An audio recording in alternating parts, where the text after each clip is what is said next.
sera celui dont le bâton fleurira. Je ferai cesser de devant moi les murmures que profèrent contre vous les enfants d'Israël. Moïse parla aux enfants d'Israël, et tous leurs princes lui donnèrent un bâton.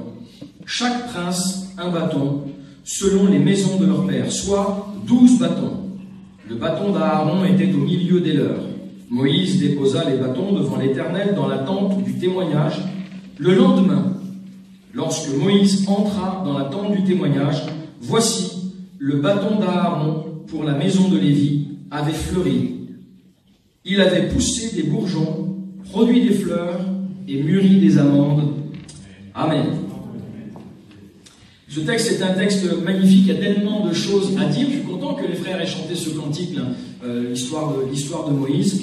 Mais je ne voudrais pas vous parler exclusivement de cette scène-là. C'est une scène d'introduction où on voit que ce bâton-là, qui était au préalable avant d'être dans les mains d'Aaron, parce que beaucoup pensent que tous les miracles qui se sont faits lorsque Dieu a envoyé Moïse, il n'a pas envoyé seulement Moïse, il a envoyé aussi Aaron son frère.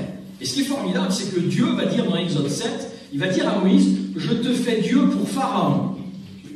Et Aaron, ton frère, sera ton prophète. Donc Moïse est Dieu, Aaron est un prophète.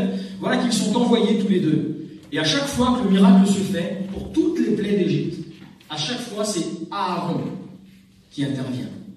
Moïse dit à Aaron, prends ton bâton, prends ton bâton, prends ton bâton. Et à chaque fois c'est avec le bâton d'Aaron. C'est pas Moïse ou avec son bâton, c'est Aaron avec son bâton. Et puis ce bâton, il était au préalable, c'est un morceau de bois, donc il appartenait à un arbre, à un amandier. Et puis cet arbre-là était fleuri, était beau, et puis voilà qu'il a dû servir, il a été coupé pour en faire un bâton. Ce bâton est devenu sec, qu'on le veuille ou non.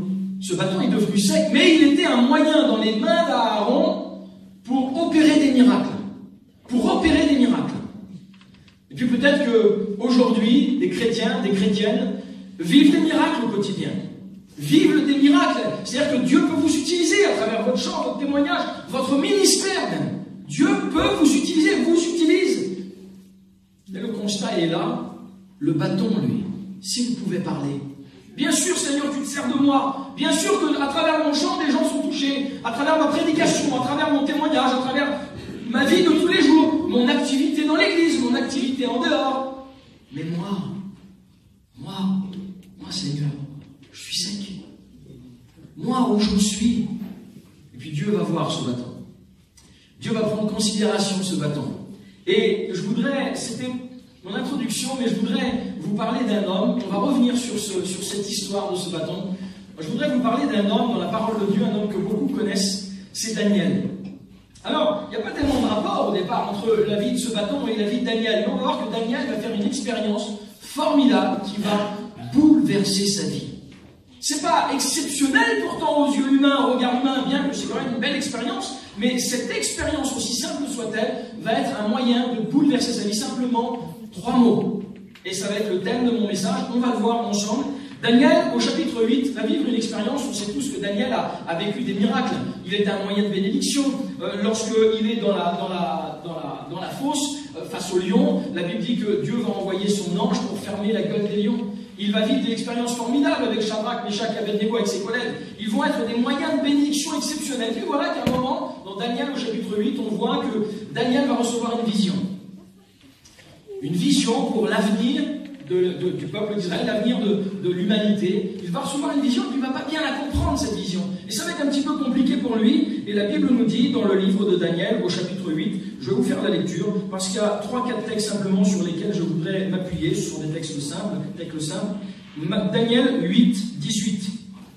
Comme il me parlait, je restais frappé d'étourdissement, la face contre terre, et il me toucha, l'ange, et il me toucha et me fit tenir debout à la place où je me trouvais. Première fois que Daniel va vivre quelque chose, il va être touché par l'ange. Une première fois.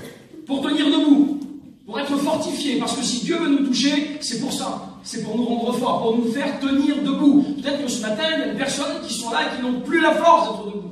Ils sont à genoux, fatigués, affligés par les poids du monde, par la difficulté des fois que peut engendrer une situation, que ce soit familiale ou autre, peu importe, ou financière. Il y a tellement de difficultés qui peuvent nous faire tomber à genoux. Et voilà que l'ange va le toucher et le faire tenir debout. Quelques versets plus loin, au chapitre 10, on comprend que l'ange va revenir encore pour une autre vision. Et la Bible dit que l'ange va le toucher et il va toucher ses genoux et ses mains.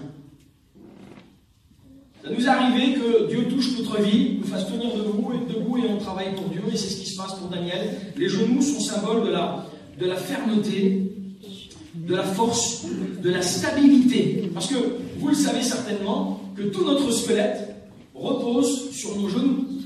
Pas sur nos chevilles, contrairement à ce que certains peuvent penser, mais sur les genoux. C'est les genoux qui portent tout réellement le squelette. Il arrive parfois que nos genoux soient fatigués, que nos genoux soient usés. Il y en a quelques-uns qui vivent ça certainement, de l'arthrose, de l'arthrite, de cartilage, de ménisque, de ligaments. Les genoux, c'est quelque chose d'assez fragile. Et on peut être touché dans nos genoux. Et puis, quand nos genoux sont touchés, on manque de stabilité. On a tendance parfois à boiter. Et bien là, la Bible nous dit que l'ange va le toucher, va toucher ses genoux pour le rendre stable. Je crois qu'on a besoin, pour avoir une marche efficace dans l'œuvre de Dieu, de stabilité. D'être stable, assis sur la parole de Dieu, sur la doctrine de la parole de Dieu, et d'avoir une stabilité spirituelle. Il va toucher aussi ses mains, symbole du travail. Alors ça y est, l'ange le touche, il est debout, et puis il va toucher ses genoux, il va toucher ses mains. Il va travailler. On va travailler. Les mains, c'est le symbole du travail. Alors on va évangéliser, on va vivre la vie de Dieu au quotidien. C'est quelque chose de bon pour Daniel. Puis la Bible nous dit que ça ne s'arrête pas là. Un petit peu plus loin, la Bible nous dit que l'ange revient et toucha ses lèvres. Tenir debout, les genoux, les mains, la bouche. Dieu touche sa bouche. Jérémie 1, 9, il nous a dit, puis l'Éternel étendit sa main et toucha ma bouche. Et l'Éternel me dit, voici, je mets mes paroles dans ta bouche. Lorsque nous sommes tournés vers Dieu, lorsqu'on a décidé de s'engager, on a tous vécu une expérience particulière et un témoignage. Et puis Dieu nous appelle à témoigner, à dire ce que l'on a reçu. À témoigner autour de nous, parmi nos proches, parmi nos amis, notre famille, et puis ceux qui nous entourent. Et puis on a reçu aussi pour certains un ministère, et puis Dieu nous appelle à faire valoir ce ministère, à prêcher la parole de Dieu, quel que soit le ministère, que ce soit apôtre, prophète, docteur, évangéliste, pasteur, peu importe, les 5 ministères, mais de faire valoir ce ministère. Puis Dieu peut toucher notre bouche aussi pour chanter, on l'a entendu tout à l'heure, des merveilleux chants. Dieu bénit notre bouche. Et de notre bouche, d'une même source, il ne peut pas sortir de l'eau amère et de l'eau saine, de l'eau claire, de l'eau pure, c'est pas possible. Donc dans la bouche, il doit aussi y avoir des choses qui soient purifiées. Dieu agit à travers notre bouche, on doit avoir un langage propre à celui de la parole de Dieu. Alors voilà que Daniel vit toutes ces choses-là. Et puis comme vous, moi, on a tous vécu, tout au long de notre vie chrétienne, une évolution, un désir de vouloir travailler pour Dieu. Et puis malgré tout cela, Daniel va vivre quelque chose de terrible, parce que la Bible nous dit que Daniel, au chapitre 10, au verset 17, il va dire ceci, bien que pourtant, au préalable, Dieu avait fait tout cela dans sa vie. Il dit, Seigneur, comment le serviteur de mon Seigneur, c'est-à-dire moi, comment pourrais-je parler à mon Seigneur? Maintenant, les forces me manquent et je n'ai plus de souffle. Les forces me manquent et je n'ai plus de souffle. Plus de force, plus de souffle. On peut être dans l'église, avoir eu des périodes de bénédiction, et malgré tout cela, à un certain moment de notre vie, vivre une vie de lassitude, vivre une vie de fatigue, vivre une vie de découragement, ressentir un grand découragement, être même sans force. Plus de force, les forces me manquent, dit l'homme de Dieu. On peut être dans l'église et être découragé. On peut être un pasteur ayant fait des exploits avec Dieu réellement, puis être fatigué, être blessé, se sentir abandonné. On peut être un diacre dans l'œuvre de Dieu, servir au ministère de diacre, bien sûr travailler activement, et puis pourtant, à un moment, ne plus avoir le désir de servir Dieu. On peut avoir été une femme de prière, une femme bénie dans l'église, dans l'œuvre de Dieu, et puis tellement affligée, et bien être à un point où on n'a plus la force, plus de souffle, même plus la force de souffler, plus la force de prier, plus la force. On peut même faire partie d'une chorale. On peut chanter dans l'église, et puis pourtant ressentir le feu s'éteindre. Daniel était fatigué, sans force. Il va dire, maintenant les forces me manquent, je n'ai plus de souffle. Et j'aimerais vous dire quelque chose ce matin, que Dieu le sait ça. Dieu le sait que tu n'as plus de force. Dieu le sait que tu n'as plus de souffle. Dieu te voit. Dieu te connaît mieux que tu peux imaginer. Dieu le sait, Dieu le voit. Et Ésaïe au chapitre 42, au verset 3, la Bible nous dit que Il ne va pas casser, il ne va pas briser le roseau qui est plié. Il ne va pas éteindre la mèche, le lumignon qui fume encore. Peut-être que je suis brisé, je suis fatigué, je suis en train de plier, j'en peux plus. C'est trop difficile pour moi. C'est trop difficile pour moi. Et puis l'ennemi t'accable et te dit parce que c'est difficile, alors Dieu n'est certainement pas avec toi. C'est faux. Au nom de Jésus, c'est faux. Croyez-vous que ça a été difficile pour l'apôtre Paul? Ça a été facile pour l'apôtre Paul, pardon? Croyez-vous que ça a été facile pour Jésus d'aller jusqu'à la croix? Croyez-vous que ça a été facile pour David face à Goliath, ou face à Saül qui en voulait à sa vie, ou face à ses ennemis tout au long de sa vie? Croyez-vous que ça a été facile pour Daniel dans la fosse au lion? Croyez-vous que ça a été facile pour tous ces hommes-là? L'ennemi essaie de te faire croire que parce que c'est difficile, alors Dieu n'est plus avec toi. C'est faux. Au nom de Jésus-Christ. Dieu sait, Dieu connaît ta situation. Et ce matin, Dieu veut te relever par un moyen qu'il va utiliser. Alors l'ange vint, dit Daniel, l'ange vient et me toucha de nouveau. Et me toucha de nouveau. C'est ce que Dieu veut faire. C'est le message que j'ai sur mon cœur ce matin. Être touché de nouveau. Mais pourquoi être touché de nouveau? La Bible nous dit que Dieu le toucha de nouveau pour le fortifier. Pour te fortifier. C'est pas possible. J'y arriverai pas, c'est trop difficile. J'ai trop lutté, j'ai trop combattu, ça y est, je n'ai plus de force. Et Daniel avait ce sentiment, je n'ai plus de force. Je n'ai plus même de souffle. J'arrive plus à respirer. Ces problèmes sont tellement difficiles qu'ils m'oppressent, qu'ils m'empêchent même de respirer.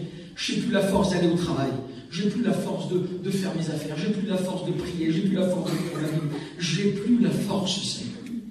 Mais Daniel connaît, et Dieu sait la situation de Daniel. Vous savez, des fois, pour que ça fonctionne, pour que les rétablissements de Daniel fonctionnent, pour que le fait que Dieu va le toucher de nouveau ait une efficacité réelle, il va falloir que Daniel fasse quelque chose. C'est ce qu'il va dire là dans ces mots-là. Daniel va reconnaître sa faiblesse. Seigneur, j'ai plus de force. J'en peux plus. Vous savez, des fois, on essaye de paraître, puis de se dire, ça va aller, ça ira mieux. Puis il y a un frère qui vient nous taper sur l'épaule, c'est rien, je prierai pour toi, mais ça suffit pas. Ça suffit pas. Lorsqu'on rentre à la maison, lorsqu'on rentre à la caravane, et qu'on est là, on est seul face à nos épreuves, nos difficultés, ce poids de la famille qui pèse si lourd, cette difficulté dans le couple qui ne fonctionne plus, les enfants qui sont partis dans une vie de débauche, toutes ces situations sont pesantes de plus en plus. Mais Daniel va avouer, il va dire, Seigneur, j'ai plus la force. J'ai plus la force. J'ai plus de souffle. Parce qu'il va reconnaître sa faiblesse, parce qu'il va avouer son état, alors Dieu va considérer la situation de Daniel. Il y a un frère qui m'a expliqué il y a quelques jours, il n'est pas là ce matin, mais on en a parlé, et je lui ai dit que j'allais expliquer ce qui lui est arrivé. Ce frère-là, c'est un serviteur de Dieu. Puis c'est un garçon qui est dans l'œuvre, qui est dans le ministère depuis des années. Et il y a quelques temps de ça, ils ont passé par une épreuve. Et puis cette épreuve-là les a empêchés de pouvoir partir. Donc ils sont restés sur place dans la région parisienne pendant 3 années à cause d'un souci familial. Et puis c'était lourd. Et puis cet arrêt un petit peu dans son ministère d'évangélisation l'a stoppé, l'a laissé sur place. Et puis alors peut-être qu'il aurait dû considérer la situation et continuer à travailler, bien qu'étant sur place, il peut travailler n'importe où. Eh bien il s'est refroidi. Puis il y a des désirs qui étaient dans son cœur qui se sont étiolés, qui ont perdu de leur force, qui se sont même endormis. Des rêves, des projets qu'il avait dans son cœur qui se sont éteints. Puis il est resté comme ça pendant 3 ans. Puis au bout des 3 ans, la situation s'est arrangée, puis il a pu enfin partir. Et puis il a fait un projet avec sa femme, il a dit, chérie, on va partir en mission, mais on va partir retrouver un groupe. Mais on va partir, on va en profiter, parce que ça fait 3 ans qu'on est sur place. Alors on va aller dans des beaux pays, on va aller au bord de la mer, puis je t'emmènerai au restaurant. Et puis on va avoir une belle vie, on va être heureux, on va être tranquille. On n'ira pas tous les soirs aux réunions, hein, tu sais. Voilà, on a besoin de se délasser, on a besoin de prendre des vacances. Voilà la confession de ce serviteur de Dieu, il était en train de m'expliquer. Il dit, j'avais besoin de cela, je croyais que j'en avais besoin. Et puis voilà, je suis parti, et je suis arrivé sur une plage, j'ai retrouvé un groupe. Puis je suis arrivé avec les gens là, et lorsque j'ai commencé à monter mes cris, j'avais ce sentiment, ce désir, le soir même, je devais placer ma caravane et partir au restaurant. Et je n'avais pas l'intention d'aller à la réunion. Et puis alors que j'étais en train de monter mes cris, la réunion, il était 8h30, la réunion a commencé à commencer, et puis il y a eu un cantique. Et puis, dans ce cantique, j'ai vu ma situation. La parole de Dieu, à travers les cantiques, les chants, parle à nos cœurs. Il dit, j'ai vu ma situation. Je me suis adossé à ma caravane, j'avais écrit dans les mains. Je me suis dit, c'est pas possible. C'est pas possible. Et puis, j'ai vu tous mes projets, tous mes désirs passés, toutes mes envies, mon ministère, mon travail, mon activité, j'ai vu tout cela. Et puis que tout s'était arrêté, et puis qu'aujourd'hui, j'avais des autres désirs, des autres envies, des autres projets qui n'étaient pas en accord avec ce que Dieu voulait réellement pour moi, avait décidé il y a quelques années. Mais voilà, je m'étais endormi, tout ça s'était endormi. Et puis parce que j'ai fait une prière, j'ai dit, Seigneur, c'est pas possible que ma vie est comme cela aujourd'hui. Alors Seigneur, je t'ouvre mon cœur. Je t'ouvre, et parce que j'ai ouvert mon cœur, alors le Saint-Esprit est descendu et m'a fait comprendre des choses, et a ranimé des choses dans mon cœur, a ranimé ses désirs. Et puis le soir, je suis pas allé au restaurant, le soir j'ai assisté à la réunion, la prédication m'a fait du bien, et le lendemain, j'ai repris en main mon ministère, j'ai commencé à aller de caravane en caravane, j'ai commencé à aller de foyer en foyer, et j'ai commencé à parler de l'amour de Dieu, et le Seigneur a ranimé mon ministère, a ravivé mon ministère, a réactivé le désir que j'avais dans mon cœur. Et c'est ce que Dieu veut faire ce matin, c'est ce qu'il veut faire. Pourquoi? Parce que la seule chose à faire, c'est d'ouvrir son cœur. C'est ce que Daniel a fait, il a ouvert son cœur, il dit, Seigneur, j'ai plus la force. Ouvre-toi, ouvre ton cœur, déchire ton cœur face à la parole de Dieu. Dis, Seigneur, tu connais mon cœur, je t'ouvre mon cœur, tu connais tout. J'ai plus de force, j'ai plus la force. Et la Bible nous dit que l'ange vient et le toucha. Et le toucha de nouveau. L'ange vient et le toucha de nouveau. Et il est temps aujourd'hui pour toi que ça change. Il est temps que ça change. Le moment est venu où il faut que ça change. Je pense à la Samaritaine, cette femme-là, lorsqu'elle discute avec Jésus, elle va dire, Jésus va parler avec elle, et puis elle va dire, mais c'est pas possible. Nous, on adore notre Dieu là, le Dieu d'Abraham, on l'adore sur le mont Gérazim, sur la montagne. Puis vous, les Juifs, vous l'adorez à Jérusalem. Puis Jésus va dire, non, c'est terminé ce temps-là. Ce temps-là est révolu. Ce temps-là est terminé. Jean 4, 24, l'heure vient, et elle est déjà venue, dit Jésus, où les vrais adorateurs l'adoreront pas seulement sur la montagne là-bas, seulement à Jérusalem, mais moi je viens et j'opère un changement radical dans ta vie, et il faut que tu l'adores partout. Le changement arrive, il est temps que ça change, il est temps que tu te laisses toucher de nouveau, il est temps que tu ouvres ton cœur et tu dis, j'en ai marre, stop, c'est terminé, fini ce ministère médiocre, fini cette vie chrétienne terne et stérile, où je ne fais plus l'expérience, où je ne vis plus le miraculeux de Dieu. Oui, c'est vrai. Et puis c'est ce qui va se passer pour Daniel. La Bible nous dit que Dieu va le fortifier. Si Dieu veut te toucher, c'est pour te fortifier. Dieu veut te toucher pour te fortifier, fortifier ton foyer, fortifier ton ministère. Lorsqu'Élie, serviteur de Dieu, il vient de vivre un miracle aussi, on connaît cette histoire, le feu est tombé du ciel. Et puis lorsque il entend cette volonté de la reine Jézabel de vouloir faire mourir Élie, le prophète, lui me dit qu'il est découragé à un point ultime, comme Daniel, plus de force. Il va me demander la mort. Dire, Seigneur, je ne suis pas meilleur que mes pères, fais-moi mourir, j'en peux plus. Il veut tout arrêter, c'est terminé pour lui. Et la Bible dit qu'il va s'endormir. Et lorsqu'il va s'endormir, un ange va venir et va le toucher aussi. Et puis il va lui dire, mange et bois. Et la Bible nous dit qu'il se réveille. Alors pour un temps, ça a fonctionné un petit peu de temps, il va s'endormir. Et il faut à ce moment-là qu'il y ait une deuxième intervention. Toucher de nouveau, une deuxième intervention de l'ange. Et l'ange va le frapper au côté, il va le réveiller, il va le bousculer, il va le secouer. Et j'aimerais ce matin, à travers la parole de Dieu, te réveiller, te secouer et te dire, n'oublie pas que Dieu t'a confié une responsabilité, n'oublie pas que Dieu t'a confié un ministère, n'oublie pas que Dieu t'a confié un chant, n'oublie pas que Dieu t'a confié un témoignage. Dieu t'a confié une responsabilité. Lève-toi maintenant, mange, parce que le chemin est encore difficile. La Bible nous dit que grâce à cette action de Dieu dans sa vie, il va marcher pendant 40 jours. 40 jours jusqu'à Horeb. Et là, il va ressentir, il va voir, il va connaître une expérience encore formidable. Il va connaître le miracle de Dieu, la douceur de Dieu dans sa vie, dans un murmure, dans un vent doux et léger. Est-ce que tu ne voudrais pas que Dieu touche ta vie de manière douce? Dire, Seigneur, je t'ouvre mon cœur, j'ai besoin que tu me touches. J'ai besoin d'être touché de nouveau. Oh, j'ai bien vécu des expériences dans le passé, mais il y a combien de temps que je n'ai plus été béni dans une réunion? Il y a combien de temps que je n'ai plus ressenti ta présence, même peut-être en prêchant? Il y a combien de temps que je n'ai plus été béni alors que je chante? Il y a combien de temps que je n'ai plus parlé en langue? Il y a combien de temps que je n'ai plus manifesté les dons spirituels? Il y a combien de temps?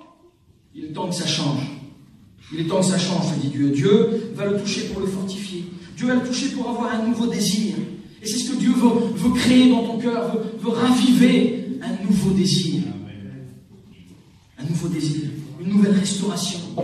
Dieu veut te restaurer. Dieu veut te rétablir. C'est le désir de Dieu pour toi. Il veut te restaurer et te rétablir. Il veut qu'un feu nouveau arrive dans ton cœur. Un feu nouveau. Ce feu qui brûlait avant et qui ne brûle plus. Mais la Bible nous dit, je vous l'ai cité tout à l'heure, Ésaïe 42, il n'éteint pas le lumignon, la mèche qui fume encore. Il l'éteint pas. Le désir de Dieu ce matin, s'il veut te toucher de nouveau, laisse le feu, le vent de l'esprit souffler sur ton cœur. Laisse le vent de l'esprit souffler sur ta vie. Laisse-le faire. Laisse-le faire. Ouvre-lui ton cœur. Avoue ta difficulté. Reconnais tes faiblesses. Et Dieu va le faire. Un feu nouveau. C'est ce qui s'est passé pour Gédéon.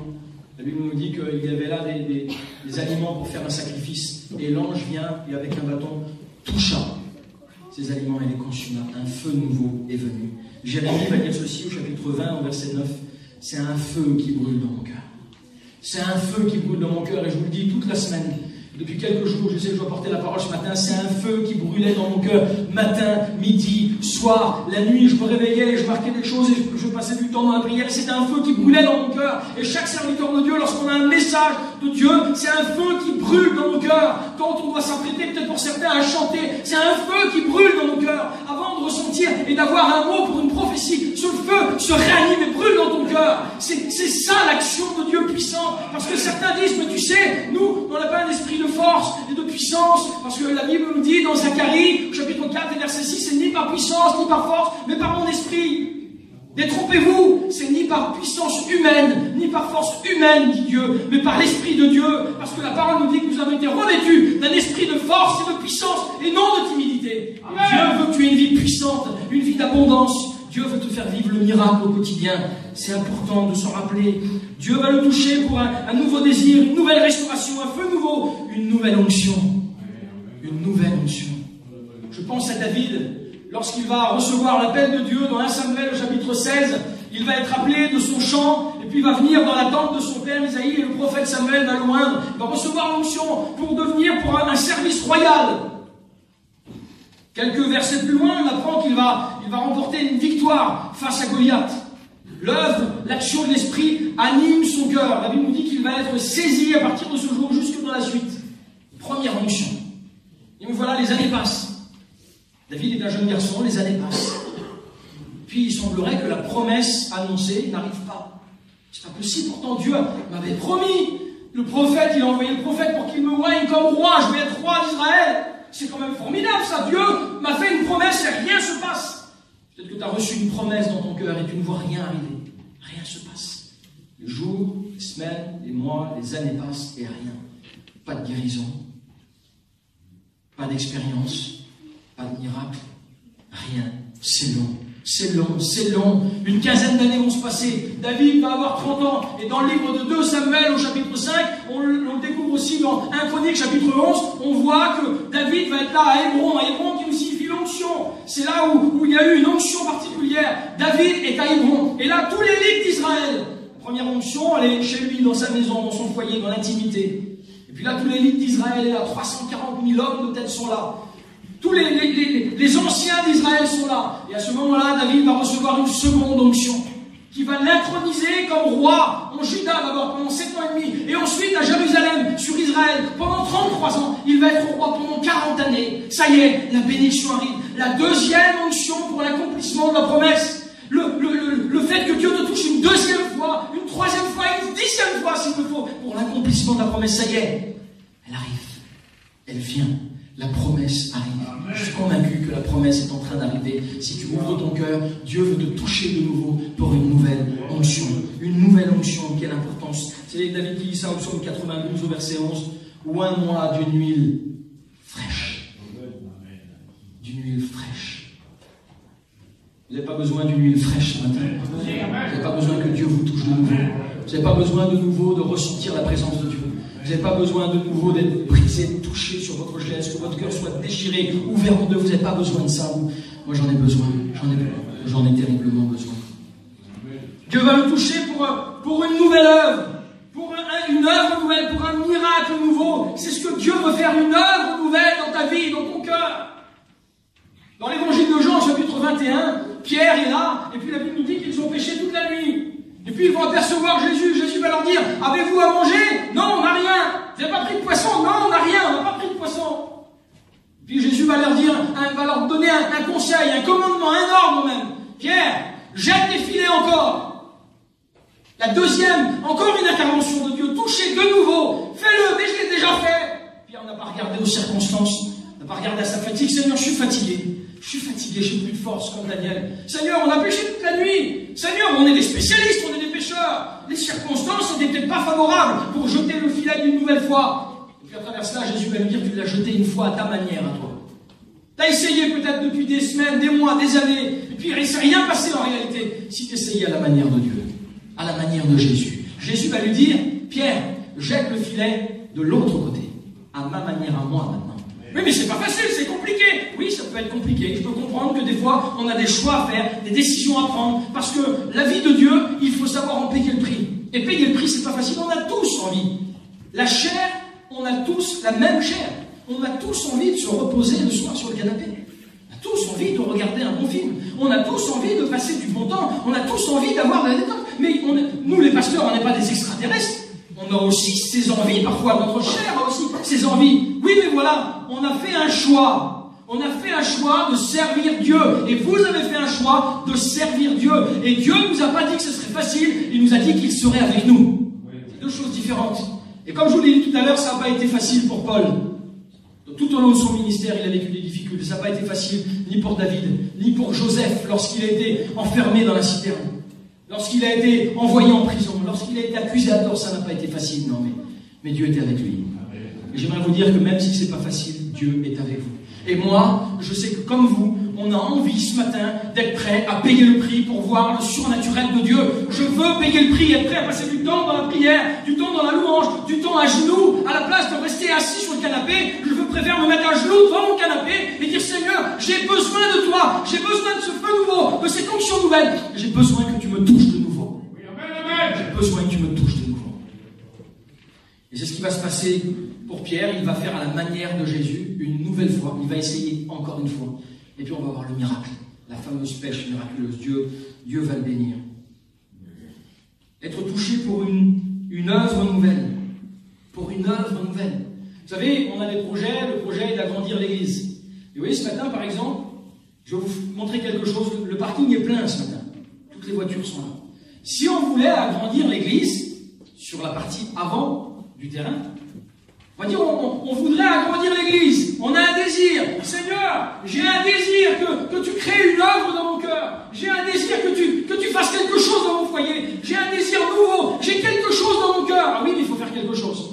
Si on veut faire venir les engins, les tractopelles et tout ce qui s'ensuit, faire rentrer des matériaux, là, le parking est plein. Qu'est-ce qu'il va falloir faire? On n'aura pas le choix. Il va falloir impérativement enlever des voitures. Il va falloir faire de la place. On ne pourra pas autrement créer une œuvre nouvelle, construire quelque chose, si le parking est plein.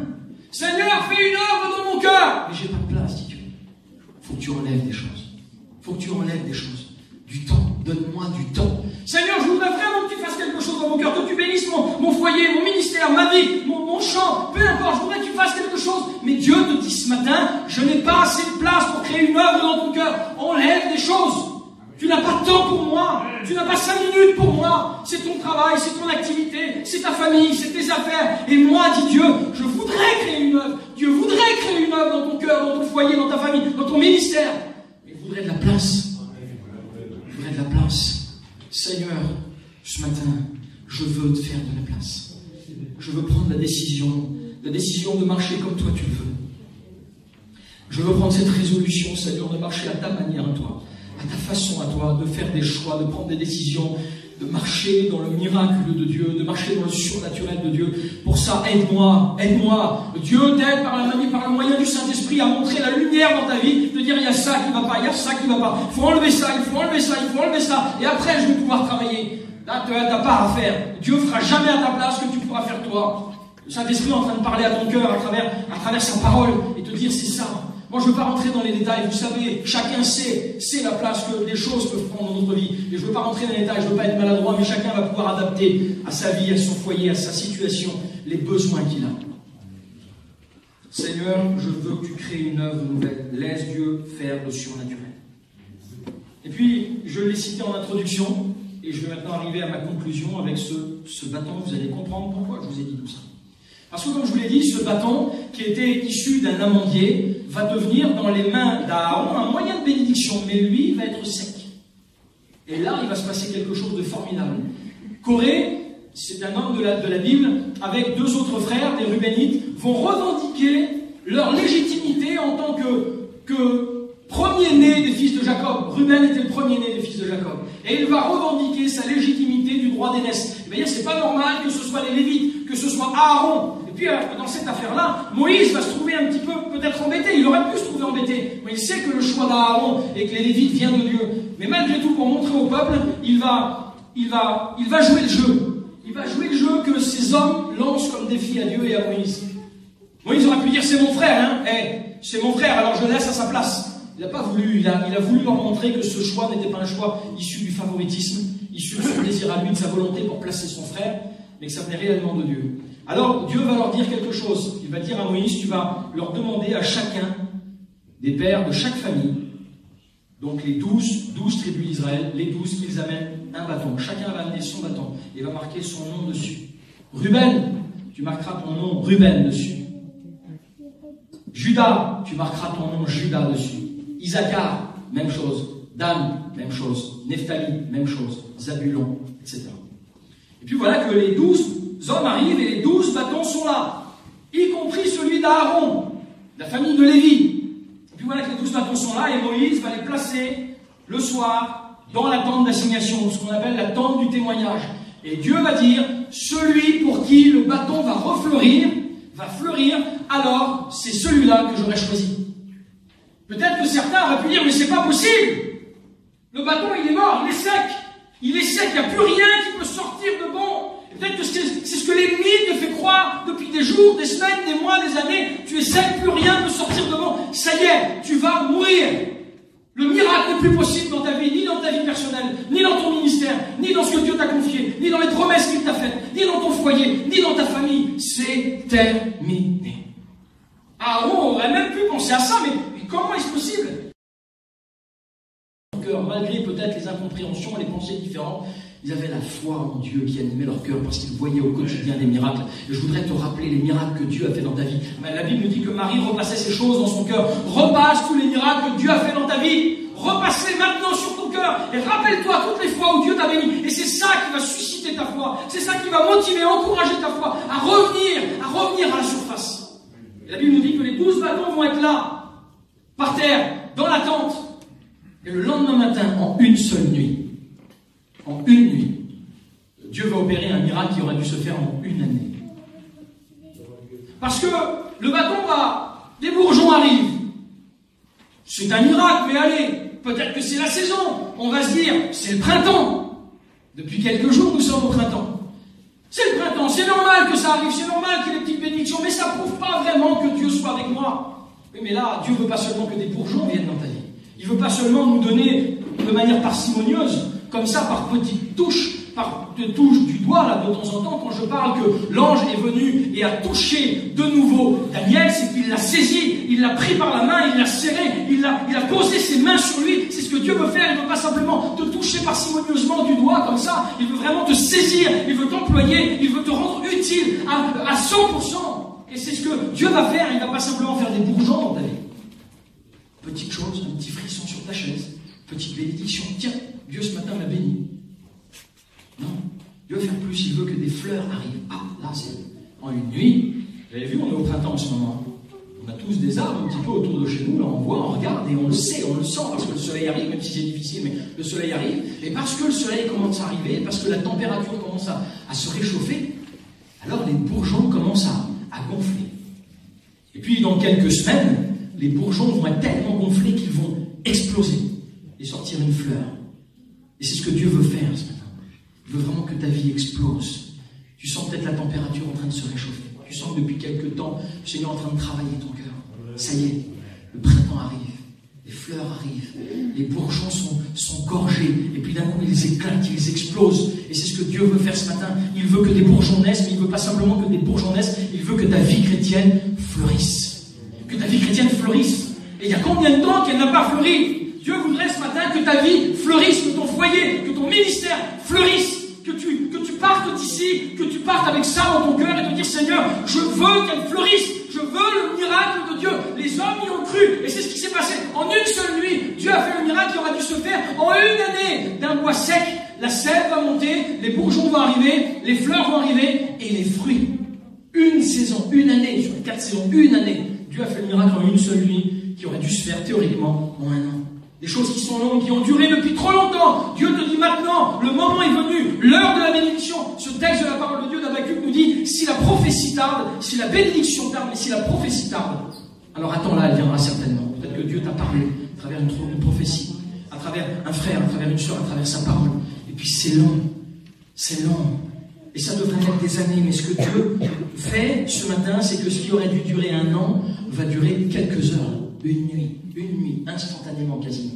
Et puis, de ces bourgeons vont naître des fleurs, et de ces fleurs, c'est là le miracle exceptionnel, va naître des fruits, et pas seulement des fruits, des amandes, mais pas seulement des amandes, il va naître des amandes mûries, pas des amandes vertes. Ce que Dieu veut, c'est que ta vie mûrisse, que les fruits arrivent à maturité. Quand est-ce que tu vas porter enfin du fruit? Quand est-ce que tu vas t'afficher comme un chrétien, comme une chrétienne? Quand est-ce que tu vas faire valoir tes droits face à l'ennemi en disant, moi je suis un enfant de Dieu, je vis la vie de Dieu pleinement, et au nom de Jésus-Christ, l'ennemi, Satan n'a plus rien à faire en moi, ni avec moi, ni autour de moi. Au nom de Jésus, je veux proclamer la victoire ce matin. Alléluia. Dieu veut opérer un miracle dans ta vie, c'est ce qu'il va se faire. Vous savez, l'amandier, j'ai regardé un petit peu et j'ai vu que l'amandier est le premier arbre fruitier qui va fleurir à la fin de l'hiver, au début du printemps. C'est le premier. Amandier, ça signifie celui qui se réveille. Si Dieu voulait te réveiller ce matin, si Dieu voulait te sortir de ton sommeil hivernal, de ton hibernation, depuis combien de temps, de jours, de semaines, de mois ou d'années tu hibernes, et puis il n'y a plus rien qui se passe dans ta vie. Oh, on va à la réunion 3 fois par semaine, hein. On est des super spirituels. Oh, il y a une journée de jeûne, aujourd'hui on va jeûner. Parce qu'on va à la réunion 3 fois par semaine, on a l'impression d'être des super-héros. Mais ça ne fait pas de nous des super-héros. Ça fait de nous simplement des enfants de Dieu qui allons à la réunion. Il faut remettre les choses dans leur contexte. Et Dieu ne veut pas seulement qu'on se contente d'aller 2-3 fois à la réunion dans la semaine. Il veut que chaque jour, dès le matin, Dieu veut la première place dans notre vie. Matthieu 6,33, cherchez premièrement le royaume de Dieu et sa justice. Et le reste, je m'en occupe. Ça veut dire quoi? Ça veut dire que dès le matin, le premier temps, c'est ça aussi, chercher premièrement le royaume de Dieu. Dès le premier temps de la journée, je le mets à part pour toi. Ce temps-là, dès que je pose le pied par terre, je veux passer du temps dans la prière, quelques minutes. C'est-à-dire avant, mais j'aurais pas le temps pour faire mes affaires. Comment je vais faire pour... J'ai mes rendez-vous, j'ai mon activité, j'ai mon travail, j'ai un rendez-vous avec un client. Comment je vais faire? J'ai tellement de choses à faire. Arrête et donne à Dieu le temps qui lui revient. Le premier temps de la journée, chercher premièrement le royaume de Dieu. On voudrait, nous, que Dieu nous bénisse, mais on voudrait simplement le reste, nous. On se contente du reste. Et le reste, je vous le donnerai par-dessus. Nous, c'est parfois ça qui nous intéresse. Dieu ne fonctionne pas comme nous. Le ciel ne fonctionne pas comme la terre. Et Dieu te dit, j'ai besoin d'être la priorité dans ta vie. J'ai besoin que je sois le prioritaire dans ta vie, dans ton activité, dès le début de la journée. Passe du temps avec moi. Et tu verras qu'une journée qui commence par l'esprit a de grandes chances de se terminer par l'esprit. Tu vas faire des expériences formidables. Passe du temps avec Jésus dès le matin, dans la lecture, dans la prière. Et puis la journée, avant de faire quoi que ce soit, laisse-le passer le premier. Laisse-le décider, laisse-le te conduire. Laisse son esprit te conduire. Et alors, tu verras pas simplement une vie de routine, tu verras pas simplement une petite vie tranquille, aller à la réunion de temps en temps, une petite prière de temps en temps. Tu vas sentir que ta vie, tu vas sentir la sève monter, l'esprit de Dieu naître en toi, vivre en toi, réactiver ces choses du passé. Parce que c'était l'année d'avant où il avait porté du fruit. Il y avait plus d'1 an que l'arbre, chaque année les arbres portent du fruit. Il y a 1 an que j'ai pas porté de fruit. Là, tu sens que ça arrive. Tu sens que ça vient, tu sens que la sève monte, tu sens que les bourgeons sont en train de sortir, qu'ils sont en train d'éclater, que les fleurs arrivent, que les fruits naissent et que les fruits arrivent à maturité. Ça y est, Dieu veut te toucher, laisse-le te toucher de nouveau pour faire en toi une œuvre miraculeuse. Et je voudrais terminer là-dessus, être touché, je le dis souvent, c'est être marqué de Dieu. Lorsqu'on est touché par Dieu, on est marqué par lui. On est marqué. C'est-à-dire qu'il y a un impact, il y a une marque, il y a une trace. Et je le dis ici, dans le mur là, même si je suis certainement pas le plus fort ce matin de l'Assemblée, il y en a qui pourraient faire des marques beaucoup plus importantes, et je me ferais peut-être mal au poing, mais si je mets un coup de poing dans le mur qui est en placo, hein, je vous rassure, c'est pas du béton, sinon je n'aurais pas fait, mais qui est en placo, eh bien certainement qu'il y aura une marque, il y aura un impact. Et on dira, regarde, c'est à cet endroit-là où Frédéric a mis un coup de poing, on s'en souviendra de cet endroit-là. Et lorsqu'on viendra, comme ça n'aura pas été réparé, à chaque fois on verra cette marque. Bien, je crois que Dieu doit nous marquer par son esprit. On verra en lui, en elle, Dieu l'a marqué à un jour, à un moment, Dieu a marqué sa vie. Et lorsqu'on est marqué par le sceau de Dieu, alors on va pouvoir marquer les autres. On va pouvoir marquer les autres. Et moi, je veux être disposé à aller plus loin avec lui et à ce que Dieu opère des changements dans ma vie. J'ai besoin que Dieu opère des changements dans ma vie.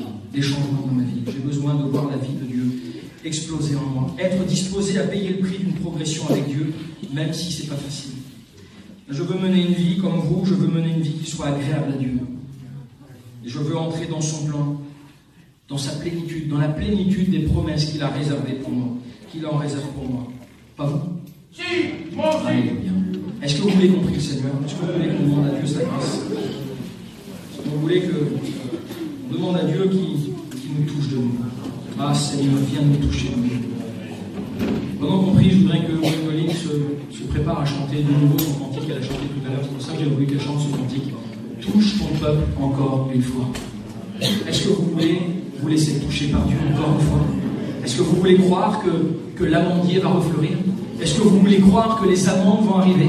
Est-ce que vous voulez croire que le fruit va arriver à maturité? Est-ce que vous voulez saisir ça par la foi? Mais je vois rien! Il n'y a rien qui se passe, mais persévère! Continue, persévère dans la foi! Le mur est en train de tomber, la muraille est en train d'être brisée. Continue, persévère! Le fruit est en train d'arriver. Continue, persévère. Alléluia, priez le Seigneur. Bienvenue. Alléluia, alléluia.